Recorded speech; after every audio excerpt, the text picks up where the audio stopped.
All right. Well, I'm gonna take a few minutes. I'm gonna give y'all a little backstory.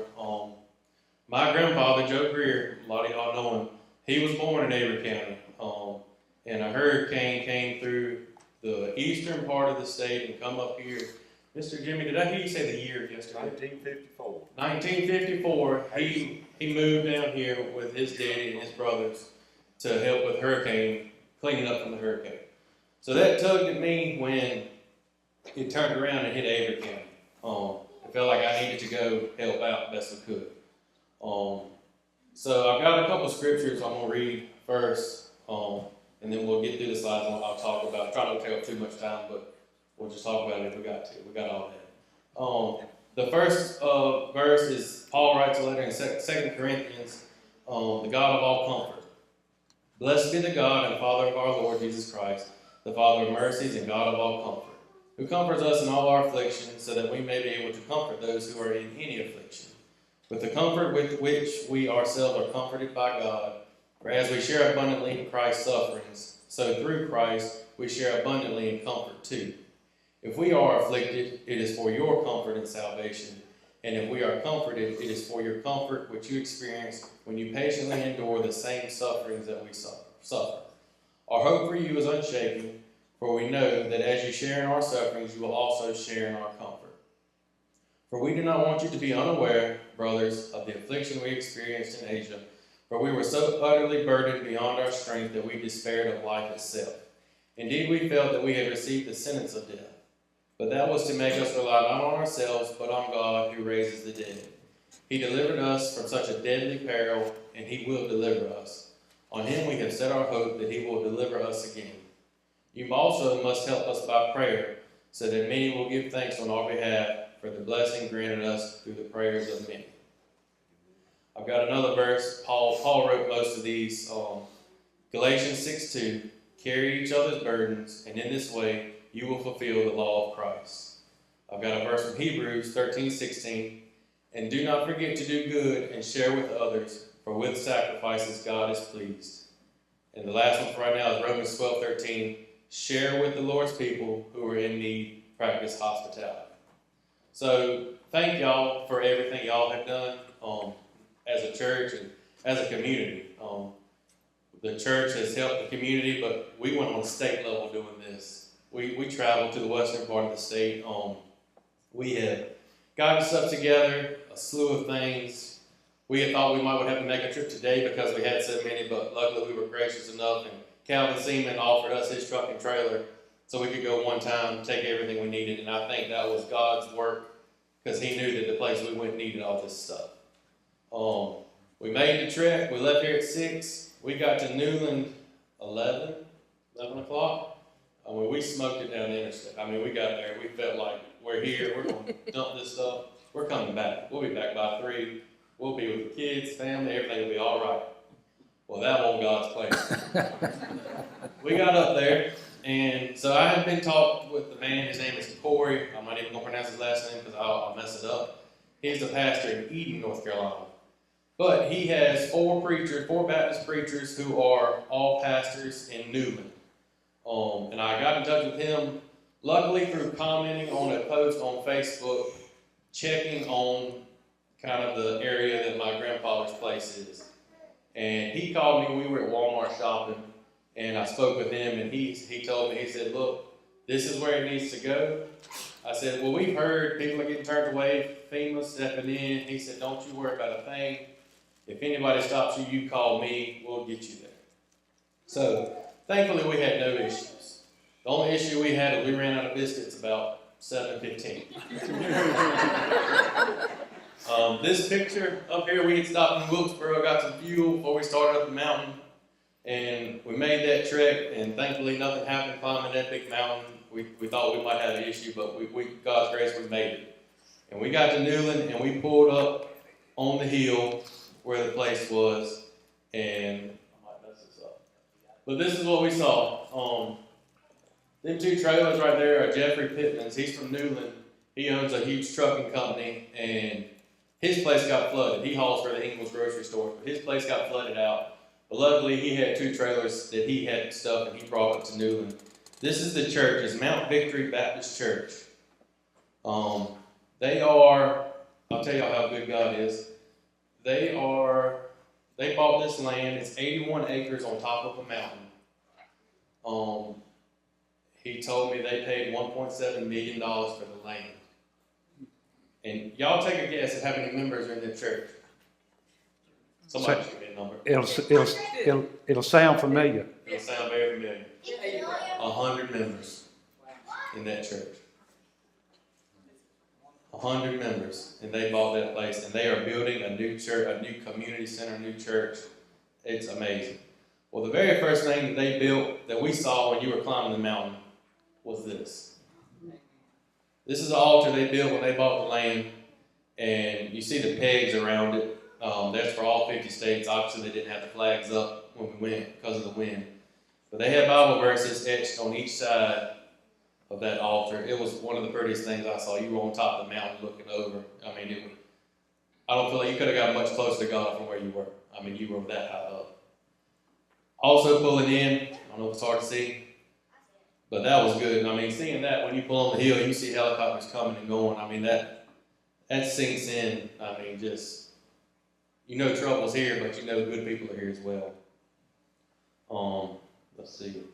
Were they the only pictures been?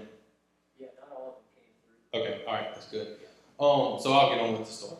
So we get there and we're helping them unload some hay bales, stuff like that, small goods coming out of tractor trailers, and all our stuff was packed loose. A lot of that stuff was on pallets. Our stuff was packed loose, and they were telling us that it would be better if we took it somewhere else because it was loose, and that we had the trucks and the trailers that were capable of getting through the mountains to the hard-to-reach areas. And that kind of sat there for a minute thinking, we had heard, people were having trouble. People were robbing people, trying to just get supplies. I mean, it kind of sunk in a little bit like, well, this might be deeper than we want to go. But it was God's will, God's plan. We were going. It was to a little town called Bulletin. It's probably smaller than Macon. It's on the south side of the Roan Mountain.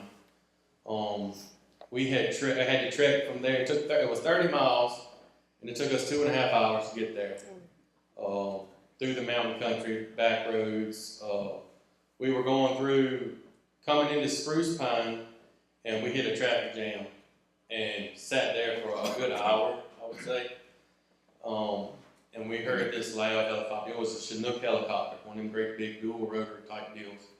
Well, it was landing beside us, and it was loading hay bales into that helicopter, taking it to the animals and dropping it. And I mean, the people weren't worried. I mean, they were worried about the people, but they were also worried about the animals. I mean, I love animals just as much as the next person. I mean, that was good to see. People were donating hay. It was tractor trailer loads of hay. I mean, everything. We got to another spot. It's called Bakersville. We were trucking along. We were having a good time. We had got out of traffic. We were trucking. We were making good time. And I don't know if I was just not looking or somebody moved the sign. Anyway, it could have been a God thing. Well, I know it was a God thing now, thinking about it. We miss our turn, and we truck on. We don't go probably here to the car lot. And we run into some state trucks, DOT excavators.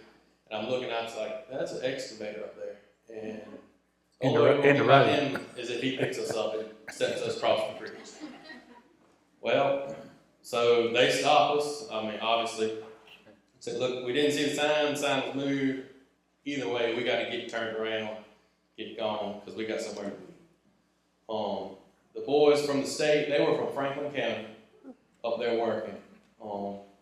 And I asked them, I said, do y'all know a boy named Hope Willis? I don't know if some of y'all know him.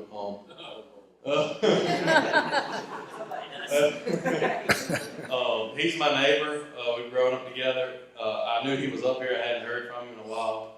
But backing the trailers up, no phone, let me say this, no phone service.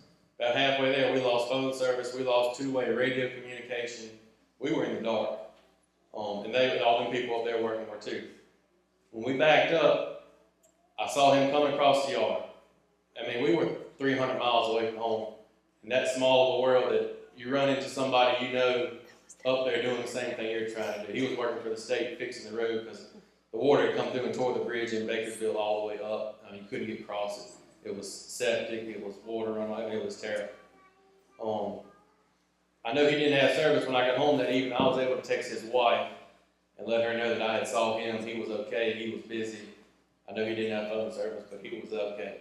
And I know that reassured her, that I had put eyes on him, because they couldn't get a hold of him. Made the trek up the mountain.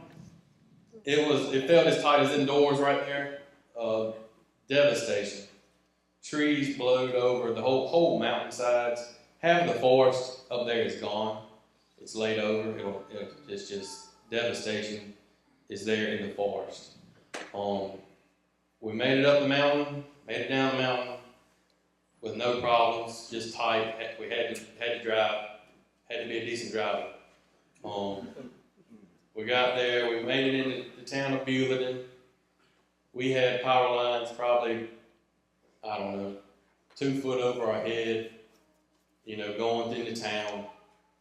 Well, when we get into town, the little community center, y'all remember John Graham Gym? It's probably half the size of John Graham Gym. We pull in there and there was probably 15 people working. And when they saw them 2 cow trailers pull in, you could just see on their face that help was there. We were able to put the goods in their hands. I had one lady, she come up to me. I was getting the Benadryl out of the truck, the medicine that Futrell Pharmacy donated to care up there because they were having trouble with bees. You wouldn't think it, but people were cutting trees down, bees were stinging them. The ambulance service was running out of Benadryl. The hospitals and also. We had a whole bunch of Benadryl donated to us to care up there to them people. And I took it to the lady, I handed her, I said, look, these are a lot of pills that I don't want just setting out. And she started crying. She said, we ran out 2 days ago on medicine for these people. It's a blessing to see y'all. And it was for us to see them as well. The same lady, I took her the cards. I don't know if a lot of y'all know this, but Teen Kids Wednesday night, all these kids, they made cards for these kids up in the mountains. And they entrusted us. They put them in a nice little envelope box, and I had them in the cab of the truck the whole way, and I took it dropped it off to that lady, and she just broke down. She said this was her hometown. They had lost everything. We take life for granted. It's crazy. It can happen here. It has happened here, not to this level, I would say, but we were spared for a reason, and that reason was for us to help them. I had another lady come up. She hugged me. She said, "Sir, all I've got are the clothes on my back. Thank y'all for coming up here." They were grateful. They weren't mean. They weren't ill with the Lord. They were happy just to be alive. And it was humbling for me, 100%. I'm a typical man. I don't like help. I don't like nobody to come to try to lend me a hand. I'll give you anything I've got, but typical guy, I don't want help at all. That's just not how we're made. We don't want help. But them people, they needed it. They were desperate. I was sharing in Men for Christ yesterday. I don't know if a lot of y'all remember the TV show Supermarket Sweep, where they run through the shopping carts and they would throw everything in. Well, when we were unloading stuff, putting it on the table, separating it, you would see these people. They weren't running, of course, but they had their little shopping carts. There was a Dollar General right beside us, so they had gotten a few carts from there. And you saw this old man and this lady, they were just strumming along. He'd pick up a gallon of water, he'd look at it, he'd grin, he'd put it in his cart. And I was over there unloading some propane beside the dog food. And he walked over there and he saw all that dog food and he said, I can't remember the dog's name, he said, "Oh, she is just going to love this." And that old man picked up a 50-pound bag of dog food just like he won the pot. It was so good. Thank y'all for what you did for this community. And I'm gonna stop talking, but I'm gonna share this last thing, and I'm gonna let the other guys speak. It's a verse out of James. And a lot of y'all know it. What good is it, my brothers, if someone says he has faith but does not have works? Can that faith save him? If a brother or sister is poorly clothed and lacking in daily food, and one of you says to them, "Go in peace, be warm and filled," without giving them the things needed for the body, what good is that? So also faith by itself, if it does not have works, is dead. And I'm going to say a lot of the people that we've been encountering this week, bringing stuff, donating it here, they've got great hearts. But if somebody comes up to you, donating stuff, and take the time to share with them Jesus. Because right here, faith without works is dead, but also works without faith is dead. You can go spend $20 on a bag of diapers and think that you're doing a good thing. Oh, I gave this to them, man. God's got me. Share with them Jesus, because they might not know. They might think, this $20 might get me into heaven by doing something good for somebody. And it's not. So if somebody comes up this week to you and donates something to you to bring to us, please try to share Jesus with them.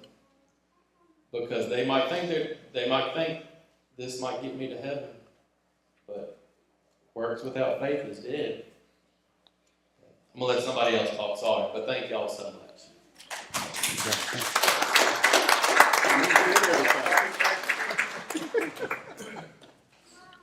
Well, it's two things that I can promise you I will never do again. One is if my wife is cooking biscuits in the morning, I'm never going to say, "I'm not sure anybody will want them," because Greg Henry wants them. I'm going to tell you, he wants them. And whenever she goes to the grocery store and buys these 48 packs of water, 2 of them that I have to tote them in the house, I'll never complain, because we stacked them 5 and 6 high on a tent till I couldn't feel my legs anymore. But it was a wonderful trip, and I think we had the right group of people as well. We ate a biscuit about 7 o'clock, and we didn't see any other food until 7:30 that night. And not the first one complained, not the first one said, "I need food," not the first one said, "I need a bottle of water."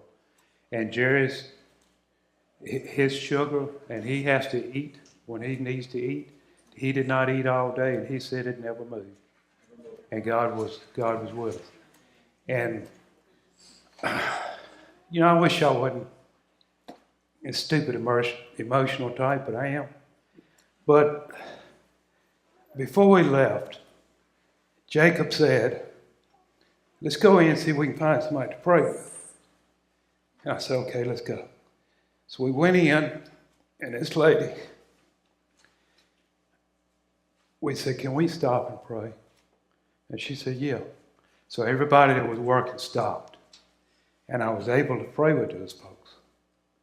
And when I finished, there was a little lady about that tall. And she was in charge. And she hugged me. And she whispered in my ear. And she said, "That's what we've been missing." So, you can hand somebody a bottle of water. And 3 hours later, they need another bottle. But if you can hand them the water of the living Christ, they'll never thirst anymore. So, if you haven't donated or you haven't been able to go, they need prayer as much as anything. They really do. That's what they need more than anything is prayer. Because they'll get the physical stuff, but it's the spiritual need that they need. Pray that they're not bitter.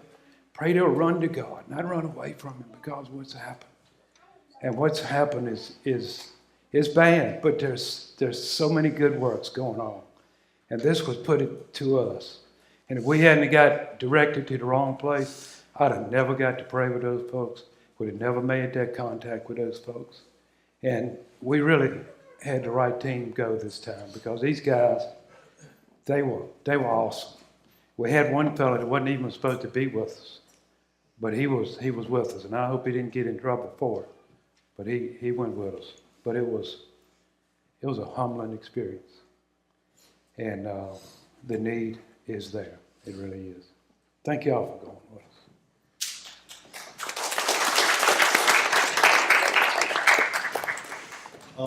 I just want to say, I'm new to this community. I'm from the world of wrestling, in Southern Maryland, Washington, D.C. Been in church my whole life. But God sent me to this place. Where God is. The Spirit in this community has provided me, my wife, to see what can be done with a few people. And the outreach that this church has, not just in this community. We have people coming from Virginia to this church because they know God's going to take care of it.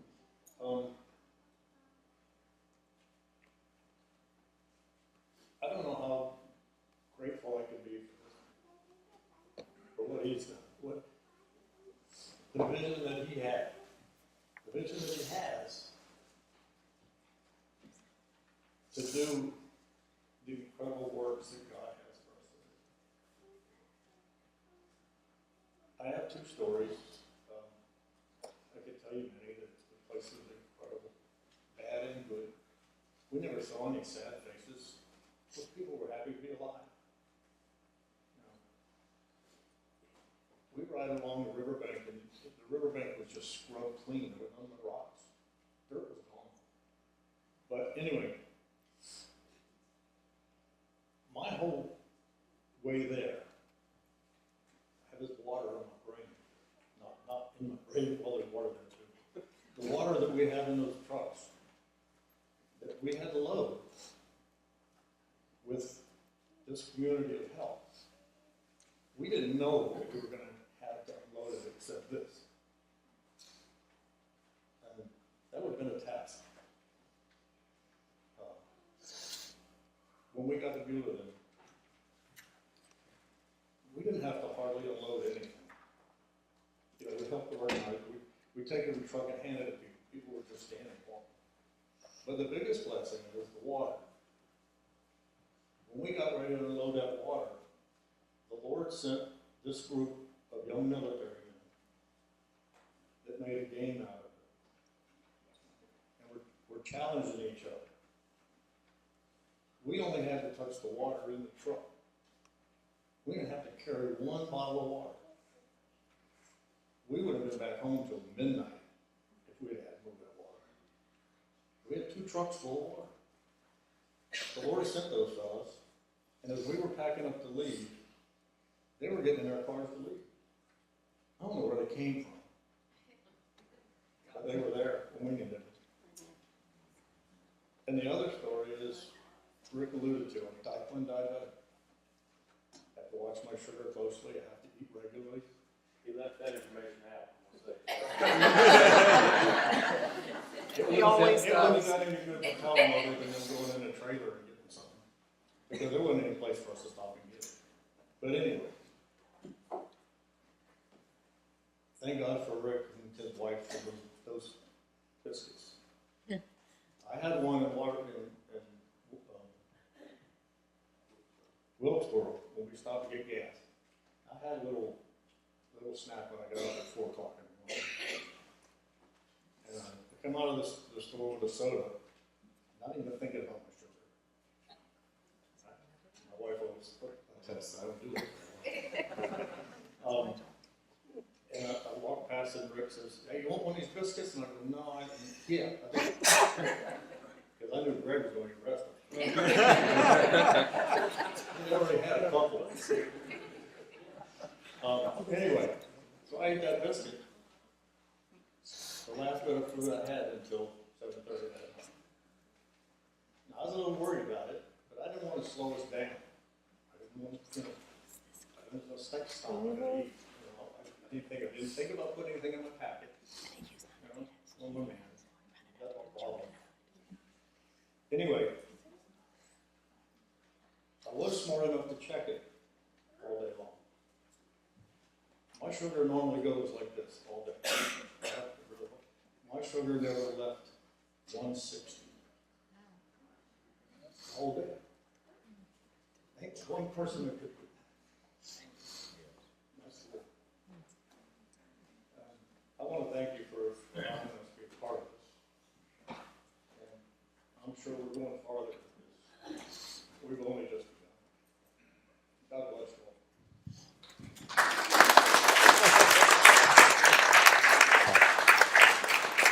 Guys, thank you. Thank you for sharing. Thank you for all that you guys have done. And I want to add something to that. And so we've been, if y'all don't know, I'm very big in public safety in general, but mainly EMS. I don't play with any hot stuff. But we've all been praying for just like the safety of the first responders and everyone that's been traveling there. But I've been talking to a lot of the people that are coming home, and even people who've been doing like mission rescues for 20 years are coming back. They're coming back just and they're not even the same anymore. They're seeing things that they've never seen. You can't train anyone to see the stuff that they're seeing at this point. And the news is not reflecting what's accurately there, and that's a blessing in itself. So just pray for their mental health, because they're working on getting some mental health providers and groups, and institution type things, counselors, chaplains, all that, into the EOCs that are running these, because they're having people that are there for at least 21-day missions, and they're out on day 4 because they mentally can't handle it anymore. Yeah. So just pray for that, because they're seeing stuff that they've never seen. It's hard on them. we have a lot of things to pray for and a lot of things to do. We've only just begun, church. But by God's grace, we've begun. So let me show you. We talk about being thankful. And I know this has taken some time this morning, but I do think this is important. I want you to see where your funds have gone. I think it's important for you to see where our church is meeting the needs and rising up to step up to the plate for these people. Here's what we've got. So far, we've raised over $7,000 in funds. Like I said, that's not including the supplies that were donated. So the supplies you can add on top of that $7,000. We loaded and delivered 8 tons of supplies already, and we plan to go back. This is not a one-and-done thing. And here's why I don't think it's a one-and-done thing. There's a whole lot of praises you guys have already heard today. Let me share a couple of others for you. We have heard from a lot of churches, especially in the state of Virginia, that have made trips and they're getting turned back around. Whatever route they're taking, they can't get through. They've got supplies, they've been loading up trucks and trailers, and they can't get through. For whatever reason, God has really nudged Jacob with this. And then behind that, God nudged this whole church and this whole community. And God provided a single point of contact with one of the very few clear routes to actually get back in there. And God not only took us to Newland safely, He took us further in where the supplies were really, really needed. Our original game plan was to take these supplies to a Red Cross donation truck in Henderson, right? Look at how far we've come since then. That was the game plan last Sunday. Go to Henderson. Instead, God has us going right to where the people need these supplies most. God didn't just entrust our church with that to go one time. For whatever reason, guys, listen, God, the Word says this, if you're faithful with little, I'll give you much. Friends, I'm here to tell you, I believe our church has been faithful with everything God's entrusted us with. And I think He's just given us a big task that we get to have. We get to take supplies where they are needed most. So here's some upcoming deliveries. These are coming from churches that can't get through. They know we can, so they're bringing them here. So on Monday, Jerry Bennett, right here, the one with the diabetes that should have signed a medical release form. We'll work on that. Jerry's going to be coordinating all of the help to unload deliveries tomorrow. Now, Kara and I and Alethea, we're heading on vacation this afternoon. We're going to be going down to Kitty Hawk Monday. We'll be back Wednesday afternoon in time for Bible study. So we have men in the church that have stepped up to help coordinate these deliveries. We have two deliveries coming tomorrow. One of them is a 16-foot trailer full of water. That one's coming at approximately 11 a.m. Jerry's going to need a whole lot of help with that, folks. And what we're planning to do is have that thing just unloaded. We're going to set the water down, and that will go on the next shipment. We also have another truck and covered trailer coming. We don't know what time that will be yet. What I'd like for you to do, we have a meal this afternoon. If you are willing to be here tomorrow to help unload those trailers, everything on the trailers is already boxed up, or it's in packets like the water cases, so we shouldn't need a whole lot of help with putting things in boxes. Not much should be loose, but if you're willing to help, I want you to find Jerry this afternoon at the dinner, at the lunch. Give him your phone number, let him know that you're willing to help, and he will get in touch with you. What we've done is we've had these churches tell us, hey, tell us when you're on the way, and tell us when you're an hour out, so we'll communicate with you, so you're not just sitting here all day, but we will need your help. On Tuesday, Charles Haynes is going to be coordinating the delivery. We've got another truck and box trailer just filled with supplies, water, boxes, all sorts of different things. That's coming between 10 and 11 as of right now. And again, if you're willing to help on Tuesday, get Charles your phone number. He'll coordinate with you, and he'll make sure that you know when that thing is coming. Here's some more donations that we need. We're going to do this again. So let's give you some more updated lists. We, especially right now, are being asked for clothing, especially winter clothing as the weather's starting to turn a little bit. We need sleeping bags, we need coats, we need boots, we need mittens, we need hand warmers and boot warmers, we need sweaters, stocking caps, all sorts of different things, thick socks. These people, like was said, many of them just have the shirt on their back, and that shirt is not built for cold weather. So we need blankets, still need manual can openers. I've heard a lot of reports that there's a lot of canned goods that people can't open. Some people have been donating electric can openers. Let me just pause and let you think about that one for a moment. Please get manual can openers, because that way people can, in fact, get into those cans of food. Cleanup equipment, and then, of course, money. You guys know me. I'm shy about asking for money. Most of the time, I'm not going to be a bit shy about asking for money for these folks. They need it. And every dime is going towards helping them get the supplies that they need. Now, with that in mind, we put together a little letter. There's some of these on the back table. There's some of them right here. This is on our letterhead. This is a letter from me that you can take to businesses. We're taking this to Lowe's. We're going to take it to Littleton Hardware, take it to as many places as you possibly can. It basically says, here's what we've done so far, and here's some more supplies that we need. And we're going to try to pull businesses in and say, can you donate? Can you get us more supplies? Because we're making a return trip either late this week upcoming or early next week. And we want 2 more filled trailers that are going to go exactly where they need to go. Amen? And we know God's got more for our church to do, so we're going to be faithful to do it. Does that make sense? Are there any questions? I know it's a little bit different this morning, but any questions? If you have any questions, let me know, okay? But we have much to be thankful for. And I want to go back to this. Don't forget Psalm 103. Forget not his benefits. Brothers and sisters, can I remind you that 2 years ago, we almost lost our church. We know what it's like to lose something. Now, the Lord allowed us to build back, right? But we know what it's like to have a tragedy. We're not even remotely on the same scale as these folks. I'm not trying to compare the two. Please don't misunderstand me. But we do know what it's like to go through a hardship. Let's not forget what God's done for us, and now let's go be a blessing to people that are going through something even worse than what we have faced as a church. Amen?